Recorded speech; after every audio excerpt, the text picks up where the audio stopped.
Hi everyone, and welcome to this edition of Inside the Naval Postgraduate School. From Monterey, California, I'm your host, Alan Richmond, here on the Pentagon Channel. In this edition, we'll visit with the Dean of Research here at NPS, Dr. Carl Van Bibber, and look at some of the research going on in robotics. We'll also visit with one of our graduating international students. But first, recently we had the opportunity to visit with the CNO who paid us a visit. Here's Admiral Geary Roughead. Admiral Geary Roughead became the 29th Chief of Naval Operations September 29, 2007. Admiral Roughead is a 1973 graduate of the United States Naval Academy. Among his 6 operational commands, Admiral Roughead was the first officer to command both classes of Aegis ships, having commanded USS Barry and USS Port Royal. As a flag officer, he commanded Cruise Destroyer Group 2, the George Washington Battle Group, and U.S. Second Fleet NATO Striking Fleet Atlantic and Naval Forces North Fleet East. Ashore, he served as Commandant, United States Naval Academy, the Department of the Navy's Chief Legislative Affairs, and as Deputy Commander, U.S. Pacific Command. Admiral Roughead is only one of 2 officers to have commanded the fleets in the Pacific and the Atlantic, commanding the U.S. Pacific Fleet and Joint Task Force 519, as well as the U.S. Fleet Forces Command, where he was responsible for ensuring Navy forces were trained, ready, equipped, and prepared to operate around the world where and when needed. Admiral Geary Roughead. Well, Admiral Roughead, welcome to the Naval Postgraduate School and for appearing here on Inside NPS on the Pentagon Channel. We appreciate your time. Wondering if we could start out by talking a little bit about the importance of education from your perspective, particularly for officers, and what we do at NPS to support that. Well, I believe the importance of education is increasing in the Navy today simply because of the world in which we live.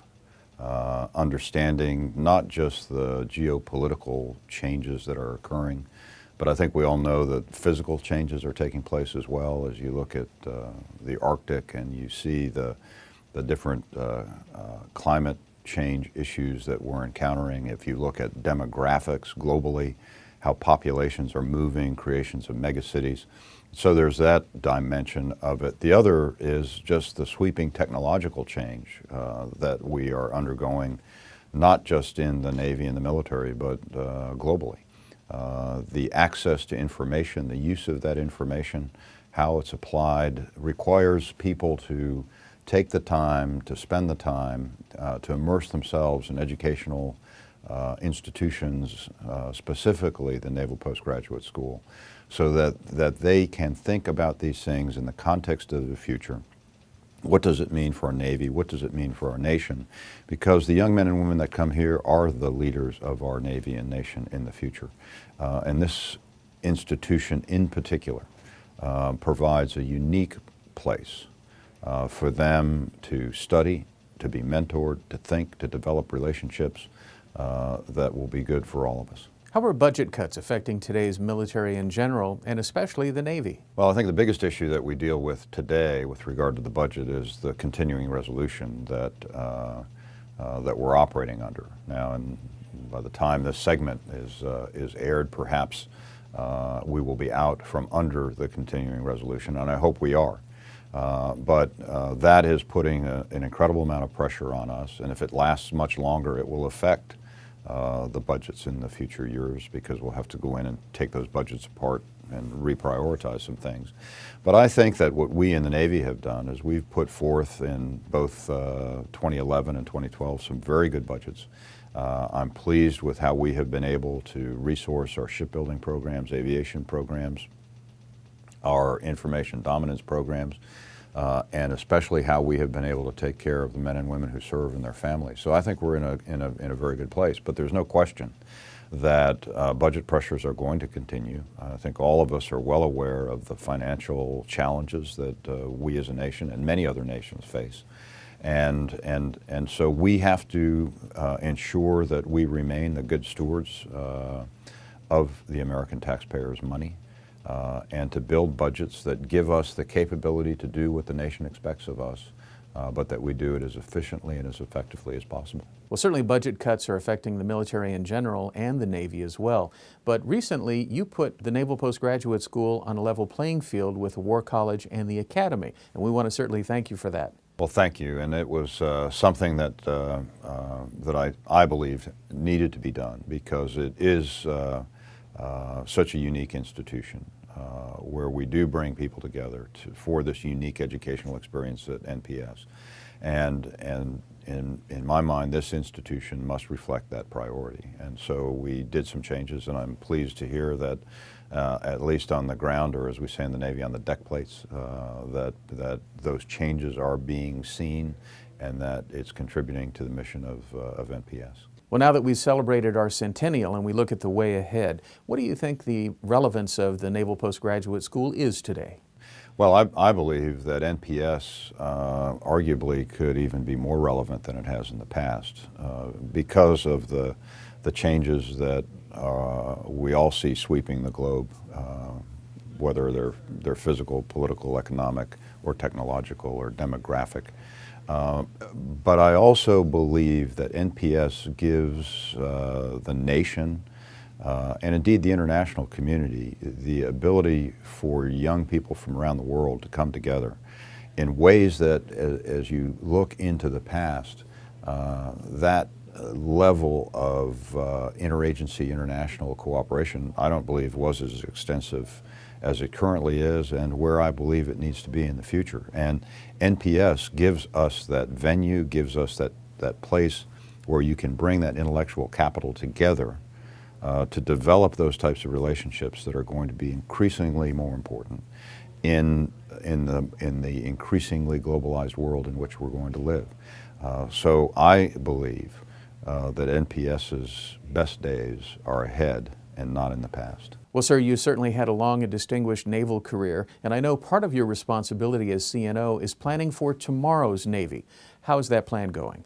I think it's going very well.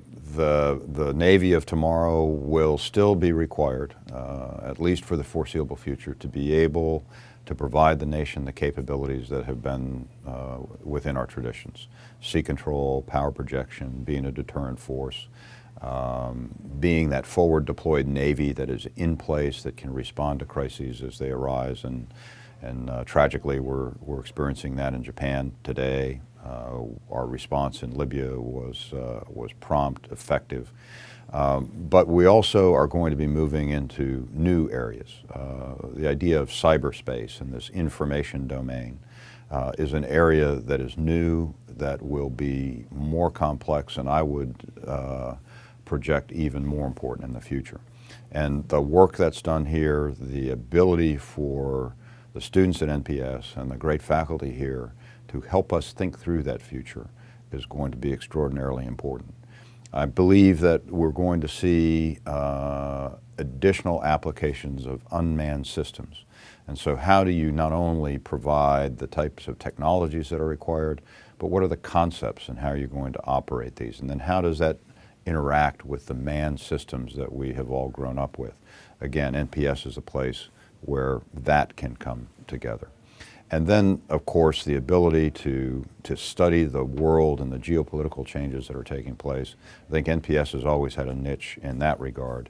And I find that not only NPS, but closely coupled with the Language Institute that's here, that it can become the place where young professionals can come to really become expert in regional affairs.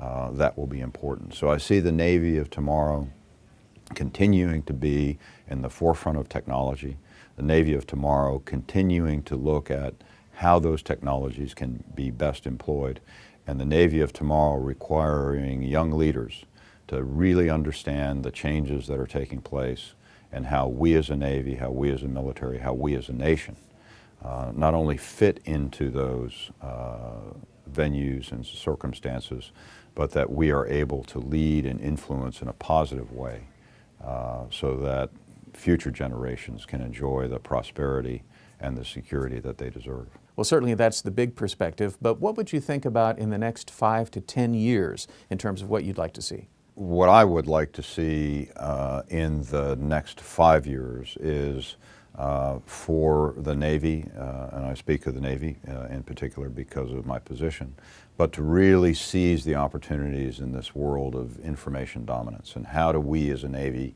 rethink who we are and how we do business in this new domain, new battle space in some instances, but it's also the domain in which we live and operate and not only fight. So how do we seize those opportunities? How do we restructure ourselves? I also believe that there are huge opportunities in this melding of manned and unmanned systems. But I also think it's important that we never forget what the most important dimension of our Navy, indeed of our military, is, and that is the young men and women who serve in our Navy and in our armed forces.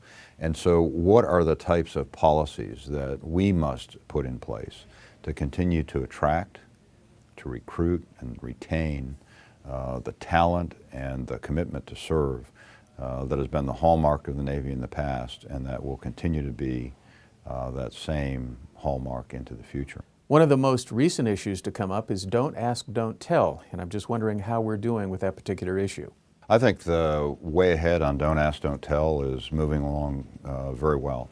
As you may know, I supported the repeal of this law. I believe it's in the best interest of the Navy and the military and the nation. We have in place our training program. Those training programs are underway. We are ahead of where we had planned to be as far as the numbers of sailors that would have the training at this point in time. But I'm also encouraged by the tone of the training, by the tone of the sessions, by the types of questions that we're getting. And I consider the process that we are going through that will support the ability for the President, the Secretary of Defense, and the Chairman to certify our readiness are well underway and in very good shape. Well, as you're well aware, here at NPS we have not only Navy but military from all branches of the armed services and a large international audience that you'll be speaking to today at graduation. Just wondering, what's the tone and the message that you'll be presenting to them?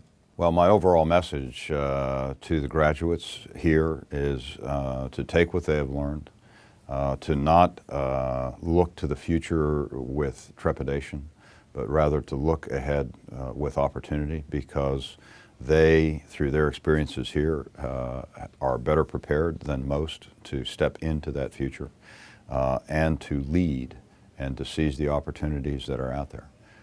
If I had one wish today, it's that I would be able to be in their shoes, being to have the opportunity to lead into that future, because it will be an exciting time. It will be a time that will require knowledge. It will require an understanding of the world in which we live, and it will require the types of relationships that they've been able to develop here among the student body and the faculty, and that they have to maintain those relationships, because the young leaders that are here today someday will be the old leaders of tomorrow, and those personal relationships matter a lot. Well, Admiral Roughead, we know your schedule is very busy, and it's always a pleasure to have you visit us here at the Naval Postgraduate School in Monterey, California. Thank you, sir, for your time and for appearing here on the Pentagon Channel. Thank you very much. Stay tuned for more on Inside NPS here on the Pentagon Channel. Well, recently we had the opportunity to visit with the Dean of Research here at Naval Postgraduate School, Dr. Carl Van Bibber, at an event we call Robots and Roses. Well, a beautiful day here at the Naval Postgraduate School, and we have the Dean of Research from NPS, Dr. Carl Van Bibber, with us to talk a little bit about robots in roses out in our rose garden today. Carl, tell us a little bit about what we're seeing around the campus here. Well, this is a kind of a kickoff event for the Cruiser Initiative, which is the Secretary of the Navy's initiative. Cruiser stands for the Consortium for Robotic and Unmanned Systems Education and Research. NPS has been designated by the Secretary of the Navy as sort of the thought house for the future paradigm of how the United States Navy and our other services are going to operate, which will be very, very heavily reliant on unmanned and robotic systems, taking people and decision makers out of harm's way. Now, I know you were at Lawrence Livermore for a number of years before coming to NPS, but your whole career has been very distinguished in dealing with technology and this kind of thing in research. What do you think makes NPS stand out above so many others in terms of what we do to support the warfighter in this regard? NPS is really the crown jewel, I think, in the DoD in this regard, and I think what is really special about NPS is that we're doing research for a couple of reasons. Primarily, we're doing research in support of the educational mission. We're teaching young men and young women, not only the men and women in uniform, but civilians as well, to be able to think critically and understand the research process. But we're also teaching them what is the cutting edge of technology. We're also doing research to produce new knowledge in support of the warfighter, along with academia and industrial labs as well. What is very special about the school is the students that come here to do their research, because many of them are returning from theater. They've all been out on tour. They're all mid-grade officers. And they come back here and they have a very keen understanding of how technology works in the field and how they've seen it fail or fall short in the field. And they really come here with the fire in the belly to make it better. And the research is therefore really grounded in the realities of the operational realities that they've experienced. This is not ivory tower research. It's very practical research in support of our operational armed forces. Well, it's certainly very critical. Congratulations on the great research your department does. And let's go back and look at some more robots. Let's enjoy the robots. All right, thanks, Carl. Thank you, Alan. Well, today at NPS, we're on the East Lawn and we're experiencing Robots in the Roses with Professor Tim Chum. Tim, good to see you. Thanks for being with us today. Thank you very much, Alan. So what are we doing out here in this beautiful California day with the Beach Boys in the background? Absolutely. We're having a wonderful time getting a chance to learn a little bit about the different types of unmanned systems and robots that we have here at NPS. It's an opportunity for our students to come and see all the different resources that we have, and you can see that we have a great number of different assets, not only from the robots' point of view, but also from the professors and the faculty point of view. Now, recently we had, I know, a lot of 8th grade girls that were here as part of our science, technology, engineering, and mathematics. Robotics are playing a huge role with the younger generation, aren't they? Absolutely, yeah, absolutely. I think it's one of those places where you can combine learning with something that's a lot of fun, which is robots. And of course, the goal is to get young people interested in it who perhaps will come into the naval forces and be able to do research and come up with new technology to support the warfighter. Absolutely. Just like we're cultivating military leaders of the future here at NPS, I think we're fostering the next generation, the next generation of those future military leaders in educating those children. NPS is known for its cutting-edge research supporting the warfighter and national security. What are some of the new technologies that we have that are helping to support that cause? Absolutely. There are a number of different technologies ranging from vertical takeoff and landing aircraft, which are very agile and they're relatively small. So now they can actually fly into windows and into buildings like we never could do before using tactical aerial assets. Other types of assets that we can leverage are unmanned underwater vehicles that can stay out at sea for months at a time, performing valuable reconnaissance and intelligence. And a lot of this goes towards research in the Arctic polar regions and affects the food chain in the ocean. And I mean, it's a big project when you look at the world and the water we have around us. Exactly. I think the underwater environment and the surface environment we can learn a lot from, not only just being able to see what's out there effectively, but also learning what the different phenomena are. And I think that'll help us understand how the Earth works in general as well. Now, Admiral Ruffhead the CNO was here the other day, and I know he was talking about tomorrow's Navy, and I know technology. We even have some unmanned aircraft that they're working on being able to take off of aircraft carriers. Exactly right. So we have all different sorts. We have, for example, the NPS Scan Eagle is a type of UAV that has already gone forward and is used by our forces already. We have access to a number of them here at NPS, which provides our students with an excellent resource that they can actually work with assets that are used already in theater. Great. Well, for you as a professor, what is the most exciting thing for you in working with our students here at NPS? The best thing about working with the students at NPS is that they bring to the table overwhelming amounts of operational experience. So there are times, even though I am supposed to be the educator, I feel like I learn more from my students than sometimes I teach them. And the fact that they're eager and interested and they know that they'll be able to do something that is operationally relevant that they'll take back with them into the field, I think is incredibly valuable and it's exciting to work with. We're with one of our professors from the Department of Oceanography, Jamie McMahon. And Jamie, you're always doing great research, and right next to us here is one of our unmanned surface vehicles. Can you tell us a little bit about why it's used and how it's used and who creates it, who builds it, and how does it support our troops? Well, I'm an end user for the vehicles. I don't design too much of this. I do work with Sea Robotics. This is a Sea Robotics vehicle. It's a catamaran system that has 2 props, and the nice thing about having the 2 props is it has the ability to station keep. So it can stay in one position within 1 meter for however duration we want. And this is critical for us to get good quality oceanographic measurements to get rid of background noise of the instruments and of the environment. Now, you do a lot of work with tides and currents. Tell us a little bit about your research in that area and how it helps support the warfighter.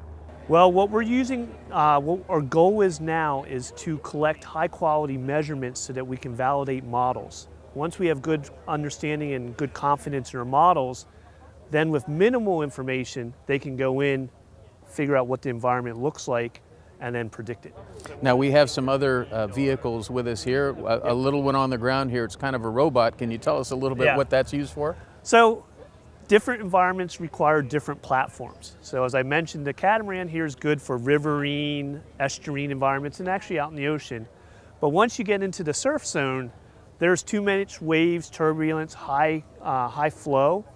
So a system that can actually stay on the bottom and move across is ideal, and that's what we use the crawler for. So it crawls along the floor under the waves? Under the waves, yes, and that's key. If it was floating on the surface, there's breaking waves that can actually make the system tumble and crash into the beach. Now there's one over here that looks kind of like a torpedo. What is that called, and what is that used for? This is, it's called the Eco Mapper. This is a nice system. It's very portable. It's one-man deployable.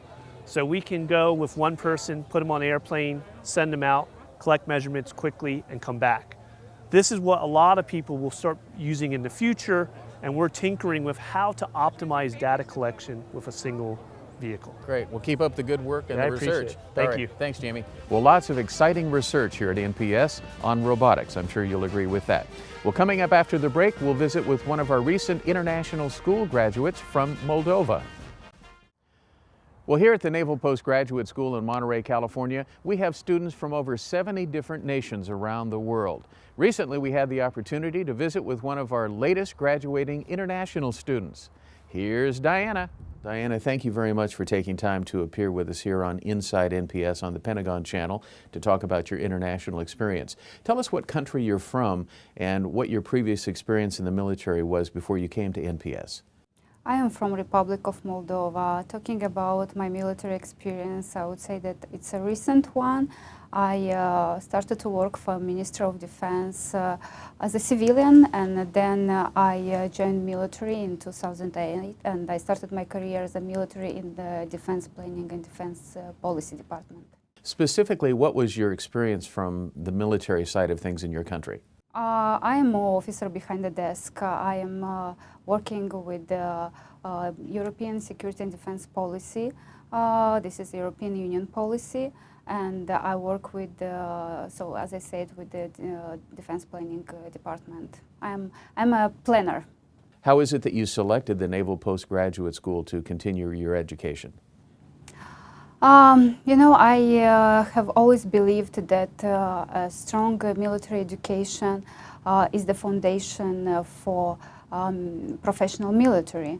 So in this regard, with the strong and solid organization and with the experts in this faculty, NPS, and especially in the National Security Affairs Department, was on the top of my priorities when I decided to come to NPS. Well, now that you've graduated and you're returning back to your home country, what was your degree in? I believe you graduated with honors, correct? Yes, I graduated with distinctions and with one award in National Security Affairs, Excellence in Security Affairs, and my degree is a master's degree in Security Studies. Well, now that you're returning to your country, what will you do with all this newfound knowledge and how will your career progress? I always believe that knowledge is always an important weapon, and knowledge, especially from NPS, will help me a lot in my future duties. Since I work with Defense Planning Department, I will apply my knowledge that I got here in my duties. What did you find unique about your NPS experience? Everything is unique about NPS, but yet if I have to distinguish something, maybe I will point the guest lectures. We used to have like once per week a guest that shared with us his experiences and in different fields, being defense policy or security issues or civil-military relations. And this was a great experience. Overall, now that you're graduating and moving on, how would you rate your experience here at NPS? Academic-wise, I was very happy. I received a very, very good education, very good guidance, and apart from this element, actually the academic resources that were provided were an important part of broadening my academic horizons. For someone that might be watching on the Pentagon Channel, would you encourage them to come to the Naval Postgraduate School? Oh, definitely. NPS actually brought me very close to United States officers and colleagues, international colleagues, and this will be a great experience for international officers to be closer or to come closer to their counterparts from all around the world. Well, Diana, congratulations again on your successful graduation here at NPS. And as you return to your country, I hope you'll stay in touch with your many friends and colleagues here. Thank you. Thank you very much. Well, that's it for this edition of Inside the Naval Postgraduate School. From Monterey, California, on the Pentagon Channel, I'm your host, Alan Richmond. Thanks for joining us. We'll see you again soon.